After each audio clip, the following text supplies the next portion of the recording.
Kasih karunia Tuhan Yesus Kristus, kasih Allah Bapa dan persekutuan Roh Kudus menyertai saudara sekalian. Amin. Selamat pagi Bapak Ibu dan saudara yang dikasihi Tuhan. Salam. Puji nama Tuhan, kita sudah memasuki minggu terakhir di bulan Agustus di tahun ini, dan kita masih diberi kesehatan, kekuatan, umur panjang. Itu bukan karena kita, tetapi itu adalah anugerah Tuhan. Firman Tuhan yang kita renungkan terambil dari Mazmur pasal 84 ayat 5 sampai 13. Mazmur pasal 84 ayat 5 sampai 13, beginilah firman Tuhan. Berbahagialah orang-orang yang diam di rumahmu, yang terus-menerus memuji-muji engkau. Berbahagialah manusia yang kekuatannya di dalam engkau, yang berhasrat mengadakan ziarah. Apabila melintasi lembah Baka, mereka membuatnya menjadi tempat yang bermata air. Bahkan hujan pada awal musim menyelubunginya dengan berkat. Mereka berjalan makin lama makin kuat, hendak menghadap Allah di Sion. Ya Tuhan Allah semesta alam, dengarkanlah doaku, pasanglah telinga, ya Allah Yakub. Lihatlah perisai kami, ya Allah. Pandanglah wajah orang yang kau urapi, sebab lebih baik 1 hari di pelataranmu daripada 1000 hari di tempat lain. Lebih baik berdiri di ambang pintu rumah Allahku daripada diam di kemah-kemah orang fasik. Sebab Tuhan Allah adalah matahari dan perisai, kasih dan kemuliaan Ia berikan. Ia tidak menahan kebaikan dari orang yang hidup tidak bercela. Ya Tuhan semesta alam, berbahagialah manusia yang percaya kepadamu. Demikian pembacaan firman Tuhan, kita berdoa. Sungguh Engkau Allah yang maha baik kepada kami Tuhan. Terbukti kami boleh sampai di rumah-Mu pada hari ini. Itu semua adalah anugerah Tuhan. Terlebih-lebih kami beroleh kesempatan yang indah yang tidak dimiliki oleh semua orang di dunia. Kesempatan untuk bersama-sama merenungkan firman Tuhan. Itulah sebabnya kami menyerahkan diri kami kepadamu ya Tuhan. Bukalah hati dan pikiran kami untuk memahami firman Tuhan yang akan kami renungkan. Berkati kami semua, biarlah hati kami menjadi tanah yang subur bagi firman Tuhan, sehingga kami semakin berbuah banyak, berbuah yang harum di hadapan Tuhan. Dan berkatilah hamba-Mu yang sangat terbatas ini. Dalam nama Tuhan Yesus kami sudah berdoa. Amin. Bapak, Ibu, dan Saudara yang dikasihi Tuhan, di akhir minggu di bulan ini yang menjadi tema kita di sinode kita, yaitu kemenangan memberi kebahagiaan. Bapak, Ibu, dan Saudara yang dikasihi Tuhan, firman Tuhan yang kita baca ini adalah Mazmur dari Bani Korah. Mungkin kita bertanya, siapakah Bani Korah ini? Bani Korah ini adalah keturunan Lewi yang tugasnya adalah memuji-muji Tuhan atau bernyanyi kepada Tuhan di dalam bait Allah Israel. Inilah pekerjaan dari Bani Korah. Nah, di dalam nyanyian mereka ini kita akan melihat bagaimana mereka mengungkapkan kerinduan yang besar kepada Allah sampai mereka menemukan kebahagiaan. Kenapa nyanyian ini bisa ada? Ini mengingat bahwa ketika bangsa Israel ada di dalam pembuangan di Babel, di sana tidak ada bait Allah. Di sana tidak ada kemah pertemuan. 70 tahun mereka di Babel tidak menyembah Allah di bait Allah, karena di sana tidak ada bait Allah. Dan bayangkan Bapak Ibu, bagaimana kehidupan mereka yang tidak pernah lagi menyembah Allah di dalam kediamannya. Bagaimana kehidupan mereka yang tidak pernah lagi datang ke bait Allah. Setiap hari besar gerejawi mereka datang ke bait Allah untuk merayakannya, memuliakan Tuhan. Itu tidak dirasakan ketika mereka ada di dalam pembuangan di Babel. Itulah sebabnya di dalam nyanyian Bani Korah ini mereka mengungkapkan betapa yang sangat membahagiakan itu adalah ketika orang percaya, ketika umat Allah memiliki kerinduan yang besar terhadap kediaman Allah. Kalau kita baca mulai dari ayat 2 sampai dengan ayat 5, di sini dinyatakan bagaimana orang yang percaya itu harusnya merindukan tempat kediaman Allah. Maka kita bahas mulai dari ayat 5, berbahagialah orang-orang yang diam di rumahmu, yang terus-menerus memuji-muji engkau. Di dalam ayat 3 dia katakan begini, jiwaku hancur karena merindukan pelataran-pelataran Tuhan, hatiku dan dagingku bersorak-sorai kepada Allah yang hidup. Ini kerinduan yang sangat besar. Ini niat hati yang begitu merindukan Tuhan. Ini hasrat yang begitu ingin dekat dengan Tuhan. Bapak Ibu Saudara dikasihi Tuhan, kerinduan ini hanya bisa dimiliki oleh orang-orang yang takut akan Allah. Kerinduan untuk berdiam dekat dengan Allah, kerinduan untuk datang ke gereja, kerinduan untuk bersekutu dengan Tuhan, itu hanya datang dari hati orang-orang yang mengasihi Allah, orang-orang yang percaya kepada Allah, orang-orang yang mencintai Allah,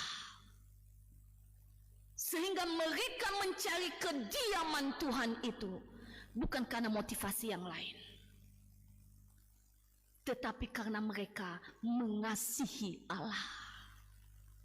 Bapak Ibu Saudara yang dikasihi Tuhan, dan ketika mereka bisa mencapai kediaman Allah, kerinduan itu menjadi sebuah kebahagiaan, menjadi sebuah sukacita. Karena apa? Dia bertemu dengan Allah, dia bisa bercakap-cakap dengan Allah, dia bisa mencurahkan isi hatinya kepada Allah. Firman Tuhan ini mengingatkan kita, Bapak Ibu Saudara yang dikasihi Tuhan, apakah kita sebagai orang yang percaya ini datang ke gereja ini, tempat kediaman Allah ini, dengan motivasi karena saya mengasihi Allah, karena saya mencintai Tuhan, karena saya rindu kepadanya?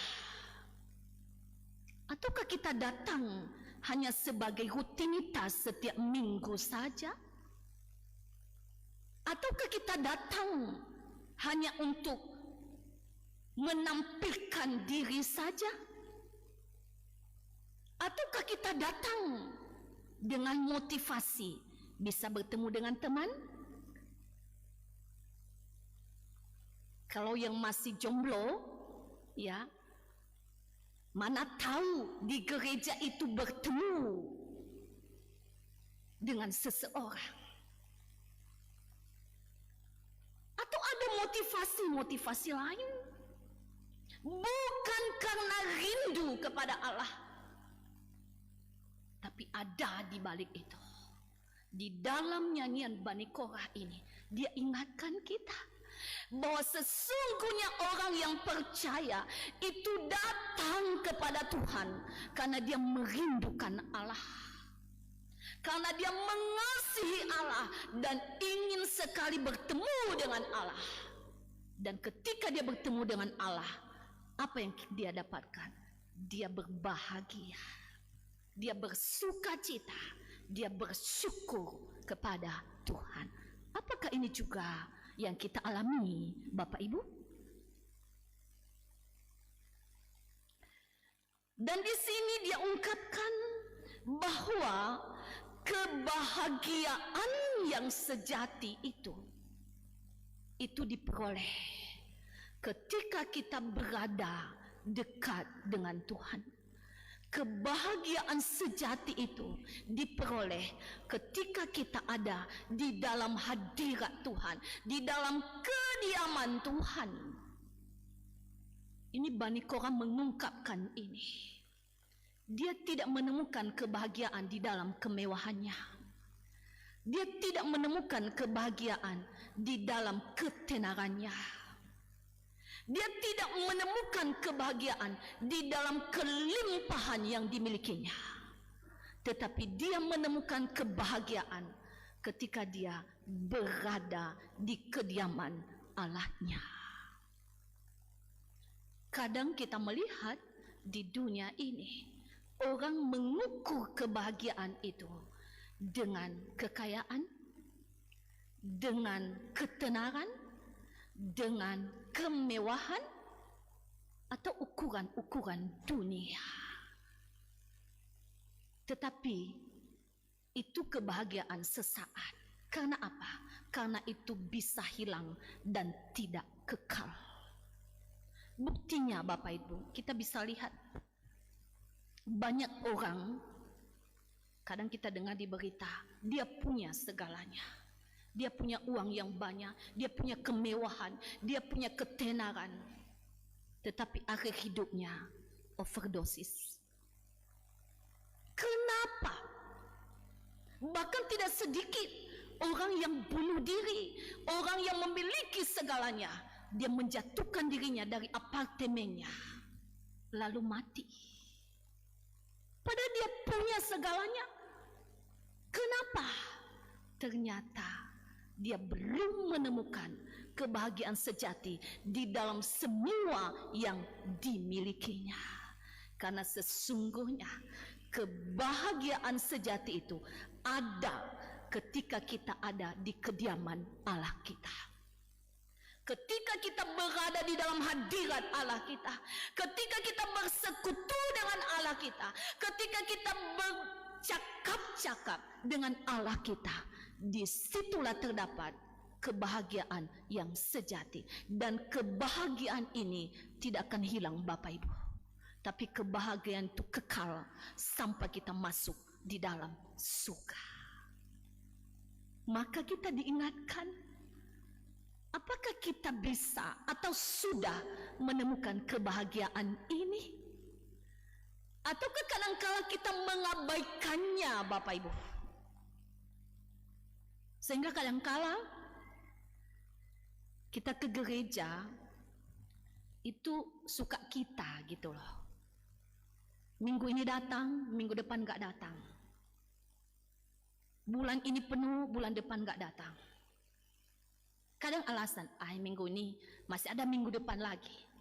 Sampai kita minggu depan masih ada minggu depannya lagi.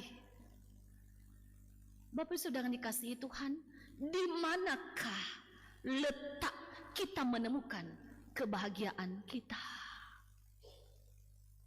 Bani Korah mengungkapkan ini, dan ini membawa kita untuk melihat kepada diri kita sendiri sebagai orang yang percaya kepada Allah. Selanjutnya dia ungkapkan di sini bahwa orang-orang yang memiliki kerinduan yang besar kepada Allah, mereka akan berziarah.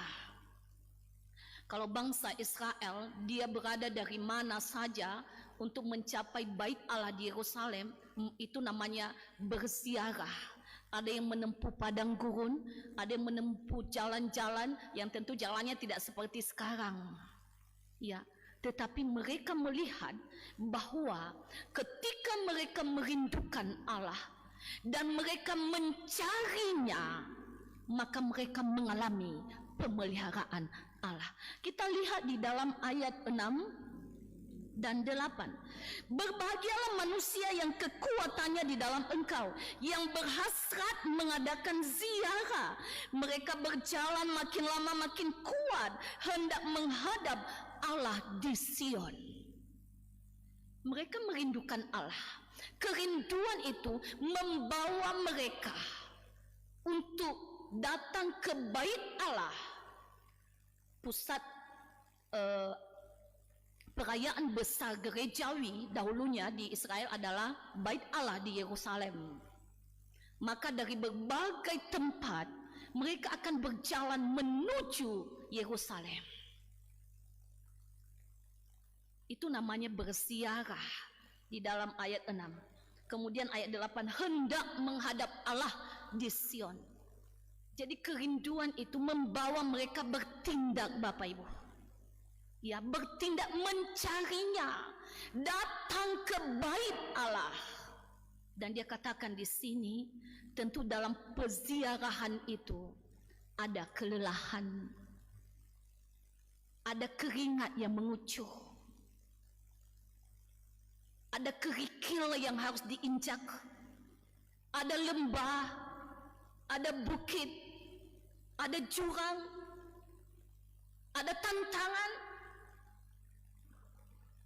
Tetapi di sini dikatakan, makin hari mereka makin kuat sampai mereka bertemu dengan Allah.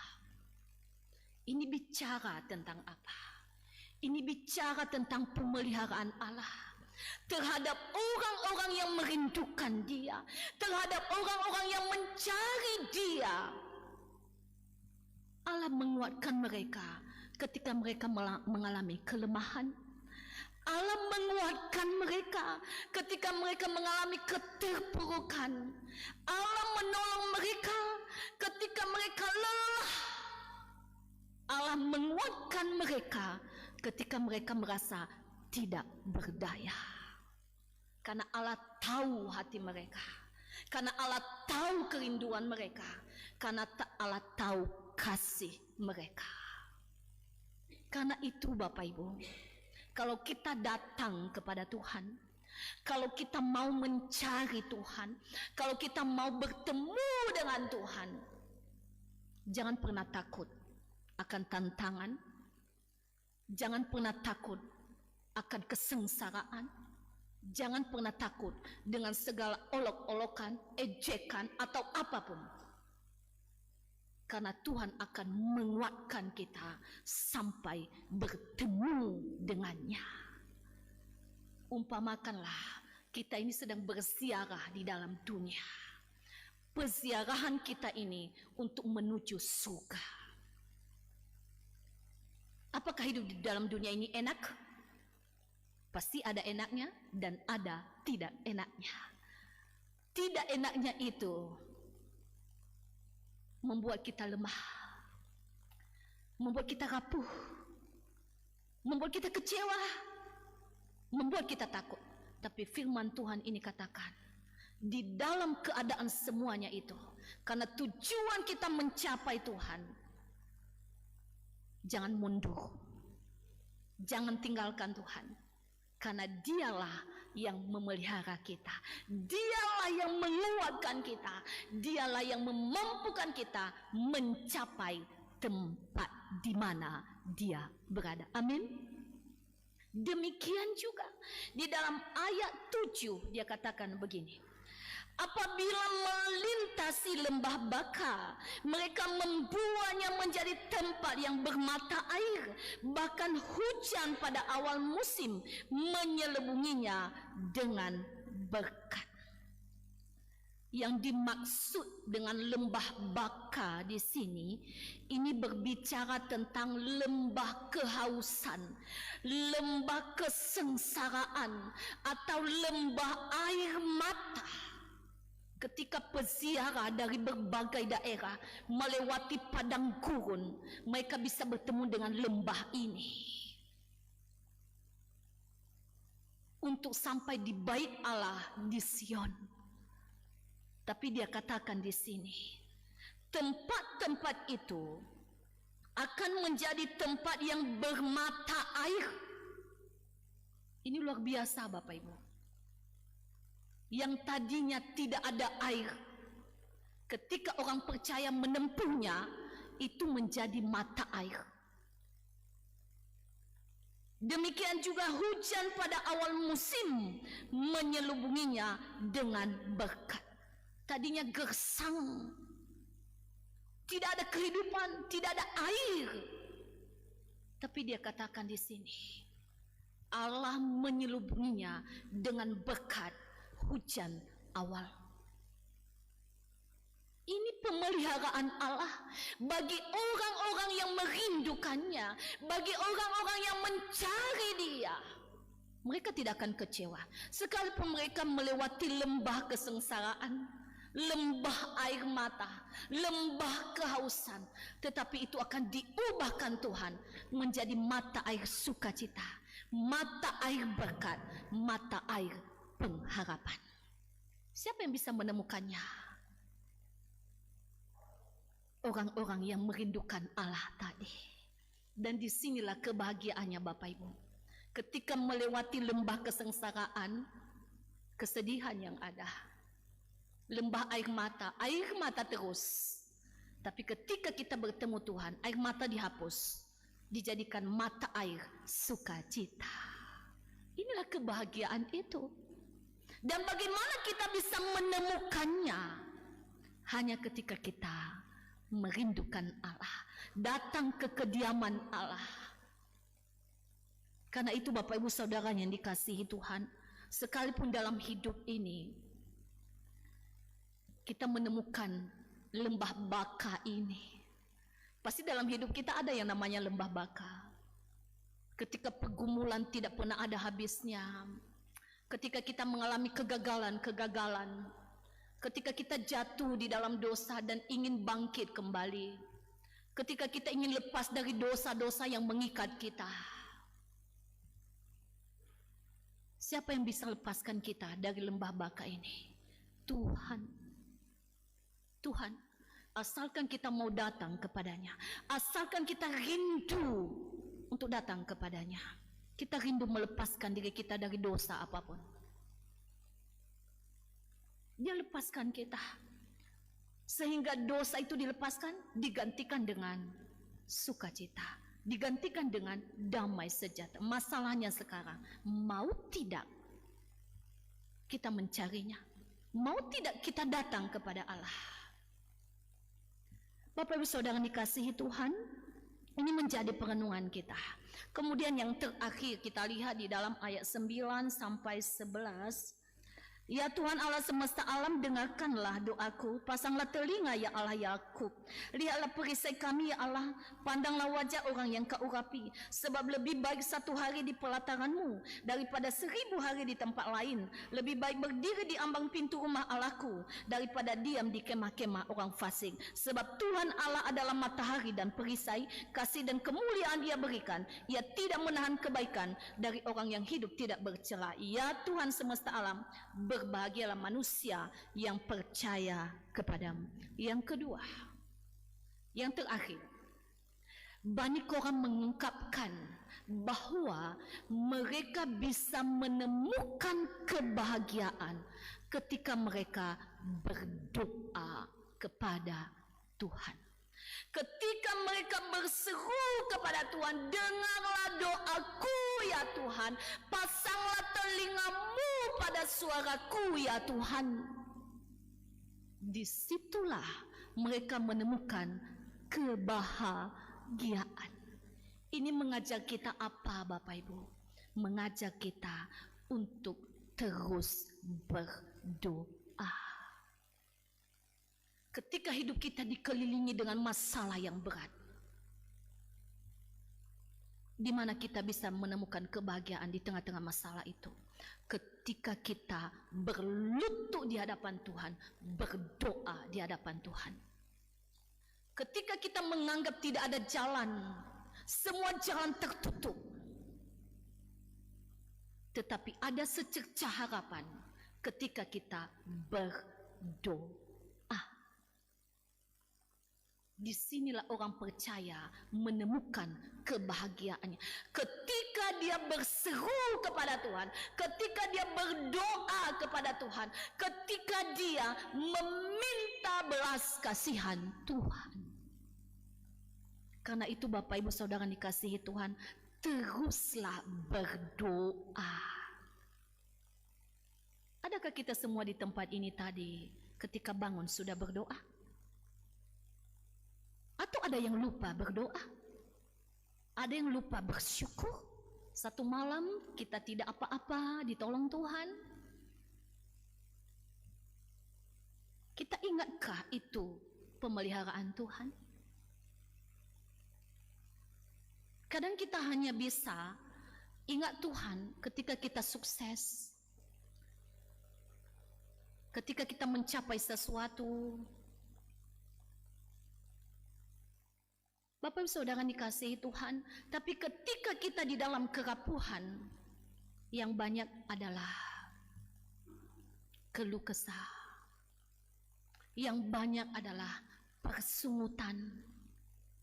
Saya sudah rajin ke gereja Tuhan, tapi kenapa saya gagal?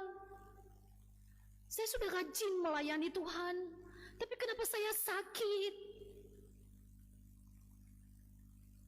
Saya sudah taat hukum-Mu Tuhan, tapi kenapa cita-citaku tidak tercapai?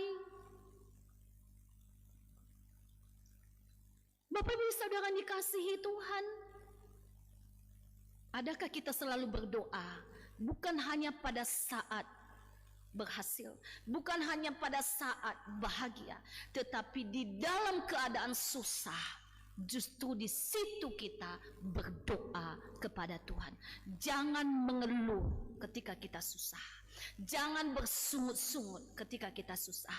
Jangan menyalahkan Tuhan ketika kita gagal. Tetapi berdoalah, karena disitulah kita bisa menemukan kebahagiaan yang dari Tuhan, sehingga kita tidak akan terus menyalahkan Tuhan, kita tidak akan terus bersungut-sungut kepada Tuhan, kita tidak akan perhitungkan semua yang sudah kita lakukan untuk Tuhan, tapi kita mau berdoa, apapun maksud Tuhan, saya terus berdoa kepada Tuhan. Disitulah letak kebahagiaan orang yang percaya. Kemudian dalam ayat 10, lihatlah perisai kami ya Allah, pandanglah wajah orang yang kau urapi. Bapak Ibu Saudara yang kasihi Tuhan, ini berbicara bagaimana Bani Korah ini memohon kepada Allah untuk melihat bagaimana Allah melindungi mereka. Dan ini sebenarnya termasuk di dalam nubuatan tentang Yesus Kristus, Mesias yang diurapi Allah, yang akan menolong umatnya dari dosa-dosanya. Bapak Ibu Saudara dikasihi Tuhan, ini menunjukkan bahwa orang yang percaya baru bisa bahagia ketika dia ada dalam lindungan Tuhan, ada di dalam lindungan Yesus Kristus, sehingga dia menang atas dosa. Bicara temanya kemenangan yang mendatangkan kemenangan, memberi kebahagiaan. Orang percaya yang dilindungi Tuhan itu menang terhadap kejahatan, menang terhadap dosa. Masalahnya sekarang, benarkah demikian? Yusuf, dia bisa menang dari tangan istri Potifar. Karena apa? Karena dia katakan, aku lebih takut kepada Allahku. Karena dia lebih takut kepada Allah, bukan karena takut kepada Potifar. Maka dia menang karena dia berlindung kepada Allah. Lalu bagaimana kita memenangkan kehidupan dalam dunia ini? Berlindunglah kepada Allah. Ketika dosa mengintaimu, ketika dosa menggodamu, ketika dosa mengajakmu kompromi, datanglah kepada Tuhan. Lindungilah aku ya Tuhan. Ya, jangan seperti ilustrasi. Ilustrasi ini sering dulu disampaikan dia. Ada seorang pendeta muda yang naik kereta api. Ketika dia ada dalam kereta api, dia duduk berdampingan dengan seorang gadis cantik. Ya kan? Nah, di dalam perjalanan di kereta api itu, maka gadis cantik ini tidur dan kepalanya itu jatuh di pundak pendeta muda ini. Lalu yang pertama pendeta muda ini berdoa, tolong aku Tuhan. Lalu diawaskannya lah kepala gadis cantik itu. Kedua jatuh lagi, dia masih berdoa kepada Tuhan, kuatkan imanku Tuhan. Nah, diawaskannya lagi kepala gadis cantik. Yang ketiga, doanya udah berbeda. Jadilah kehendakmu Tuhan. Bapak Ibu Saudara dikasihi Tuhan, godaan itu akan terus mendatangi kita. Nah sekarang, apakah kita mau menang di atasnya, atau kita mengatakan, jadilah kehendak Tuhan. Dia terus menggodaku juga, bagaimana saya tidak terjerat. Dia terus merayuku, bagaimana saya tidak mau. Bapak Ibu Saudara dikasihi Tuhan, berlindunglah kepada Tuhan. Karena itu Bapak Ibu Saudara dikasihi Tuhan, kalau kita berlindung dalam Tuhan, kita menang atas dosa, kita menang atas kejahatan. Apa yang kita peroleh? Kebahagiaan. Siapa yang tidak mau bahagia? Semua kita mau bahagia. Karena itu, seperti firman Tuhan tadi, mari kita merindukan kediaman Allah, mencari Allah, dan berlindunglah kepadanya. Ayat hafalan ayat 6. Berbahagialah manusia yang kekuatannya di dalam Engkau, yang berhasrat mengadakan ziarah. Kita sama-sama 3, iya. Berbahagialah manusia yang kekuatannya di dalam Engkau, yang berhasrat mengadakan ziarah. Tuhan Yesus memberkati, kita berdoa. Terima kasih Tuhan, kami sudah merenungkan firman-Mu. Ajar kami lewat firman Tuhan ini, supaya kami mencari kediaman Allah karena merindukan Allah, karena mengasihi Allah, dan demikian kami memperoleh kekuatan yang dari Tuhan. Kami memperoleh pemeliharaan dari Tuhan. Sekalipun ada banyak lembah air mata yang kami lalui, tetapi itu Tuhan gantikan menjadi mata air sukacita ketika kami mencari Tuhan. Dan tolong kami untuk bisa menang atas segala dosa, menang atas segala kejahatan ketika kami berlindung kepada Tuhan, dan ketika kami berdiam di rumah Tuhan. Karena lebih baik kami berdiam di rumah Tuhan daripada kami berada di tempat yang lain. Ajar kami Tuhan akan firman-Mu ini. Dalam nama Yesus kami sudah berdoa. Amin.